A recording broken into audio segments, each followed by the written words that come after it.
Broadcasting live from the Business RadioX studios in Atlanta, Georgia, it's time for Atlanta Business Radio. Brought to you by OnPay. Built in Atlanta, OnPay is the top-rated payroll and HR software anywhere. Get 1 month free at onpay.com. Now, here's your host.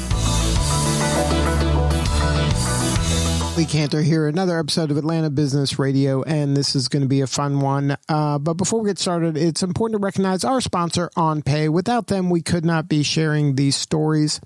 Today on Atlanta Business Radio, we have Wally Stoneman, and he is with Mower. Welcome, Wally. Thank you, Lee. It's great to be here. I appreciate it. Well, before we get too far into things, tell us about Mower. How are you serving folks? Mower, we're a large independent agency. We're digitally integrated, advertising, PR, marketing. We operate right now out of 9 cities. I'm in the Atlanta one, obviously, here with you guys. And we have offices in upstate New York, Boston, Cincinnati, Charlotte, and Atlanta. We deal with everything from the strategic insights side of the business to digital solutions to smart creative and award-winning results. So we are full service, fully independent, and fully collaborative with our clients and with each other. So what's your role with the agency? I'm Senior Vice President, Creative Director. So I'm kind of in charge of making sure that our creative product not only meets our clients' business challenges, but also meets the high bar we set for ourselves when it comes to the creative product that leaves our agency. So now, how do you kind of thread that needle in terms of creativity and results? It's actually a lot of fun, is the short answer. It's easy to put out there a positioning statement that here's what we need to do. But when you try to attack a business solution or a business challenge from the most creative way possible, but also keep that relevant, it just makes that challenge that much more fun. You can find these unique, unexpected ways in. And now it's not, we don't do it in a vacuum. Like I said, we have a really deep insights research group, a lot of really smart folks that get into the challenge and into the project before it necessarily makes it to the creative's desk. So they've identified kind of what are the angles we need to approach this project from. We have Mower has this program and an approach we call Brand as Friend. And what this does is it enables us to help brands connect with their consumers in much the same way that friends connect. So through affection, relevance, and trust.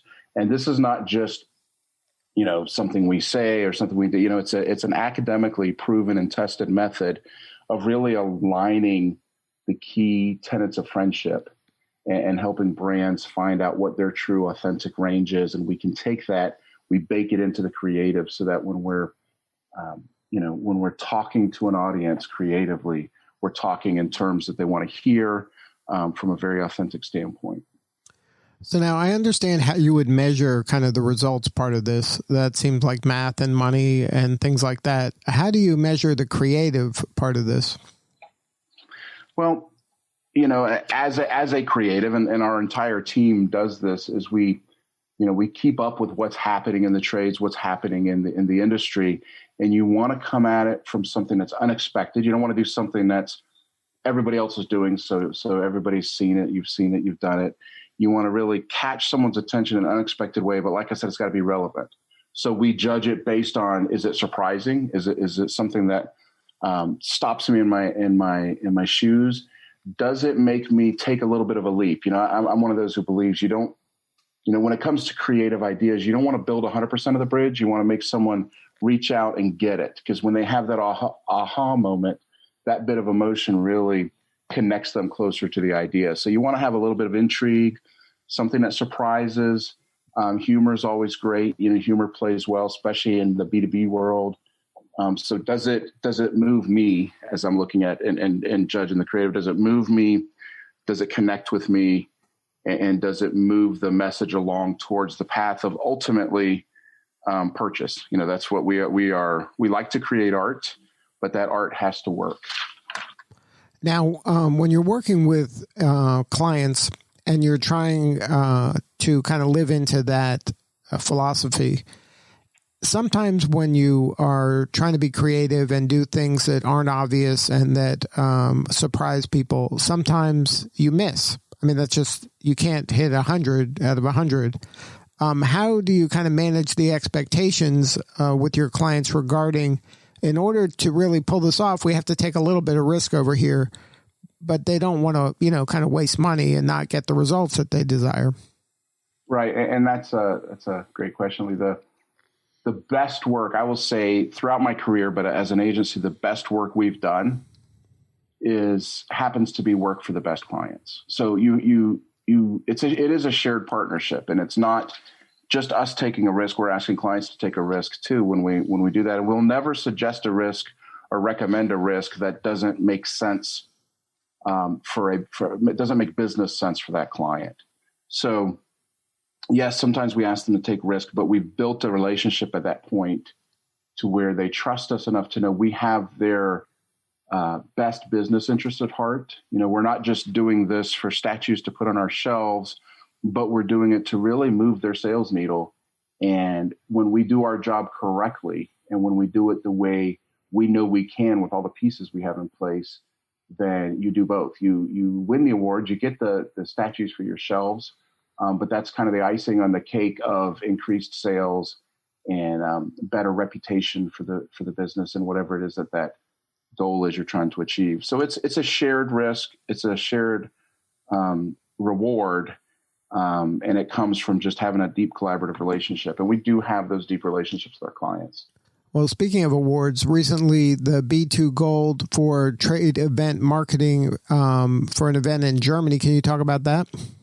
Yes, and that's not only speaking of awards, but also speaking of deep collaborative relationships with clients. So for our client, Carestream Dental is based here in Atlanta. They're headquartered in Atlanta, and they are one of the world's leading digital dentistry companies. And we've had a great relationship with them. And when it came time to develop a campaign around their IDS trade show, it's this international dental show in Germany, and it happens once every 2 years. So it's a really big show when it happens, and they rely on it to get a lot of leads, to get a lot of buzz, to showcase a lot of their new projects.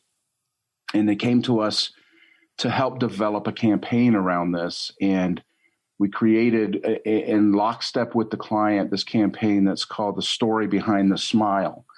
And effectively, one of their mission points for Carestream Dental is changing lives. It's something they're very, very tied into. So we created a campaign that really helps tap into that idea that behind every smile, there really is a story. And whether that story is someone's obstacle that they've overcome, or a milestone they've reached, or a challenge accepted, or even a dream fulfilled, that's, every one of those smiles has a story behind it. And Carestream Dental plays a large part in helping bring those smiles to life. So we created this campaign that was not only, used in all of the graphics in the trade show. There's video, wall graphics. There was a lot of, the social was ramped on this, a lot of social campaign, a lot of social pieces, a lot of digital banner pieces. And the neat story about the story behind the smile was, we worked in such tight partnership with the client that their team took and really ran with some of our social ideas and plussed them and amplified them in ways that maybe we couldn't have over in Europe. And they really just helped bring this campaign to life in so many wonderful ways. And it's really, really great when you can have a client buy off on an idea so strongly that you're just both working in lockstep with it. It was really a nice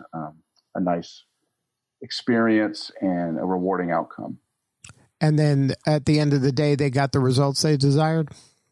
They did. In fact, they, like I said, this is the once every 2 year show. So they rely on it for results. And the results that we had is, I think in their booth, they received over 600 leads, which was great because they have, Carestream sells some fantastic technology, but it's higher end technology that does higher end dental and medical care.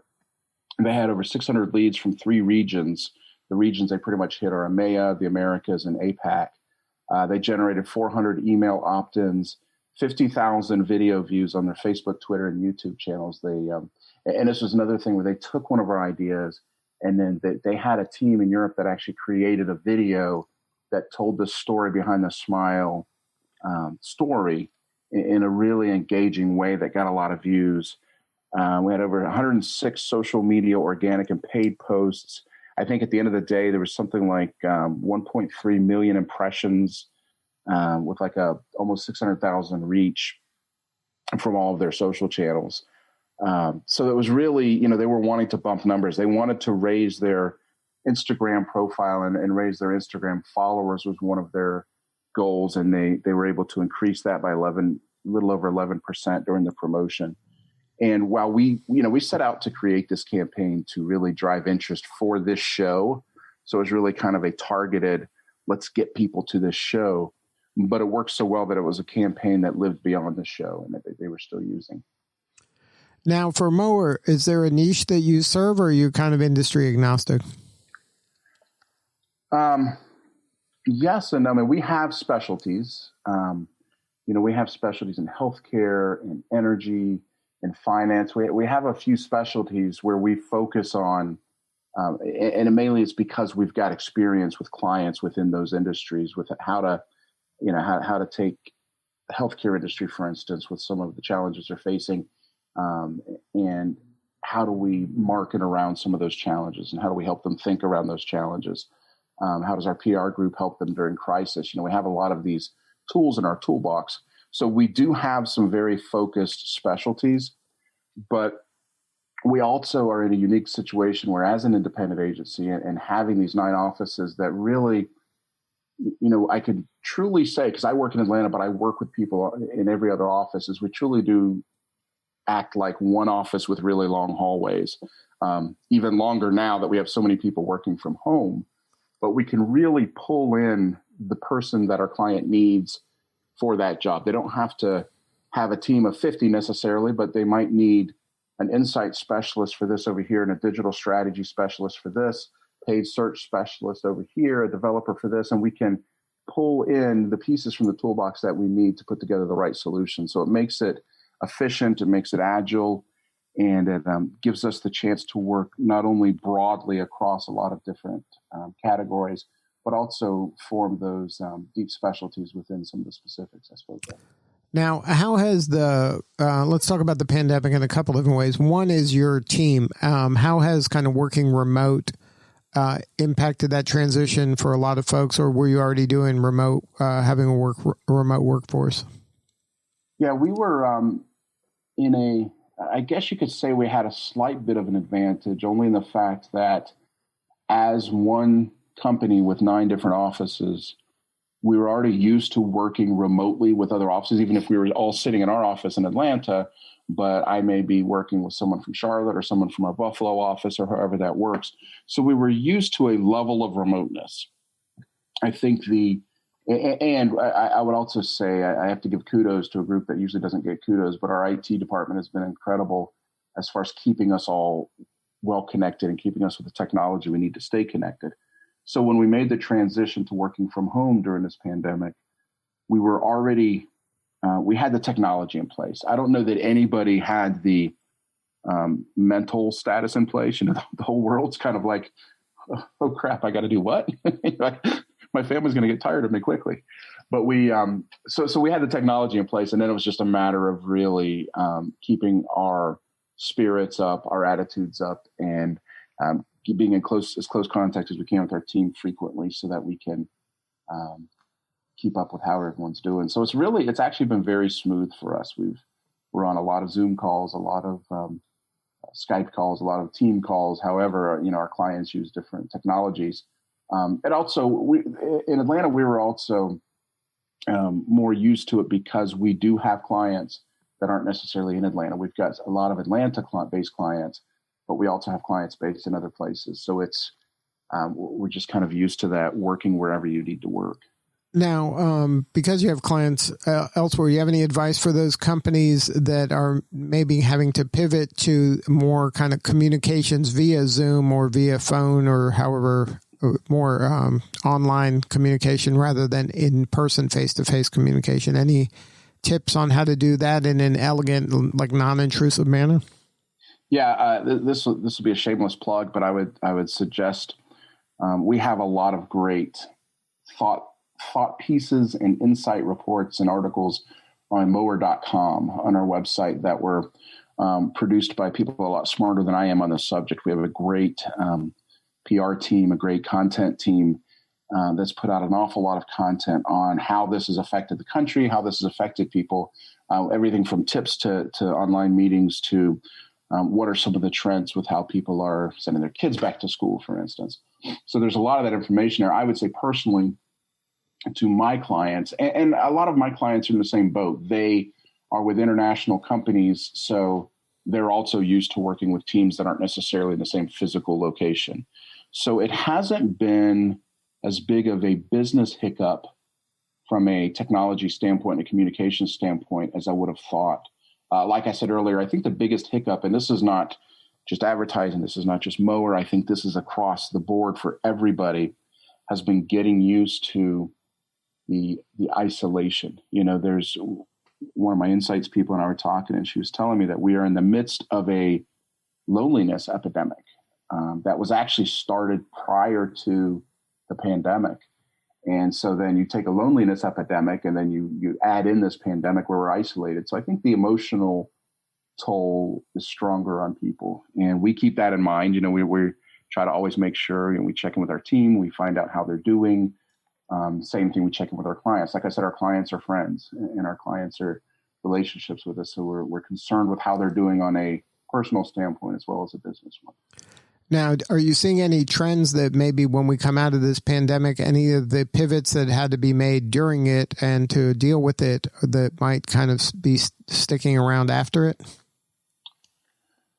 I think I would say from my standpoint, what I see is I think there will be a greater sense of corporate empathy, if that makes sense. I think people will be more empathetic to their employees because a lot of people are having to deal with a lot. I'm fortunate in the fact that my kids are both high school aged, so they can more or less take care of their own schooling while they're schooling from home. I've got many colleagues who are juggling, the many asks and challenges of the advertising world as well as schooling their young children. So it's a really tough thing. So I think that there's going to be an increased level of empathy from corporations. I think there's going to be a lot more work flexibility as far as where you work from. It's easier for us in a creative field to say, hey, I can work from anywhere and still, it's wherever the muse strikes. But you hear of the Googles and Yahoos who are saying they may do permanent work from home or have very, drop some of their office space. It's a negative boon to commercial buildings, commercial leasing, but it is a reality where I think a lot more people see that you can be productive without always being under the thumb of a person in the office. And I think that'll be ultimately liberating to the business world. Now, what pain is your prospective client having right now where Mower is the solution? Well, I think each one has different. We've helped a large number of our clients message early on during the COVID-19 pandemic and throughout it, as far as message, the right message to their constituency, to their customers. And then, so we've helped from a PR and a crisis standpoint from that standpoint, but also marketing of just letting their audience know that, this is we're not really selling, it's less selling during the pandemic. We've done less selling in our messaging. And it's been more supporting because we're all, it's cliched now, we're all in this together, but we truly are. So there's a lot of helping our clients keep that connection, keep that bond with their customers, keep that, I talk about brand as friend, keeping that friendship bond through communications. That's not always about selling something, but it's just about staying connected. And so we've been able to help our clients stay connected and maintain those relationships. And then also for some who, didn't need to go dark, they wanted to keep amping up their messaging because on the other side of this pandemic, there's going to be a lot of work to be done. We've been able to help with those messages. So we pretty much are in this with our clients, wherever they need our help across the board, we're getting in the trenches with them and helping them out. Now, you mentioned early that you're digitally integrated and you do marketing, advertising, PR. Is one of those kind of the point of entry for clients, and then the relationship blossoms from there? Many times. With us being an independent agent, that happens a lot. We may have a client that has a great relationship with either one of our PR folks or knows about us because we have an award-winning PR group as well. And they may come in through that aspect and then say, hey, sometimes it's as small as we need a logo or we need a fully blown campaign. And we get a lot of long-term clients that we've had that we started out with on a single project. And it could have, like I said, could have been as small as a logo or a sell sheet that just blossomed into a really strong relationship where we were able to help each other out. Well, Wally, congratulations on all the success. If somebody wanted to learn more about Mower, what's the website? Mower.com, Mower.com. All right. Well, thank you again for sharing your story. Thank you, Lee. I appreciate it. All right. This is Lee Cantor. We'll see you all next time on Atlanta Business Radio. And remember, this work would not be possible without the support of our sponsor, OnPay. Please support them so we can continue to share these important stories. Today's episode of Atlanta Business Radio is brought to you by OnPay. Built in Atlanta, OnPay is the top-rated payroll and HR software anywhere. Get 1 month free at onpay.com.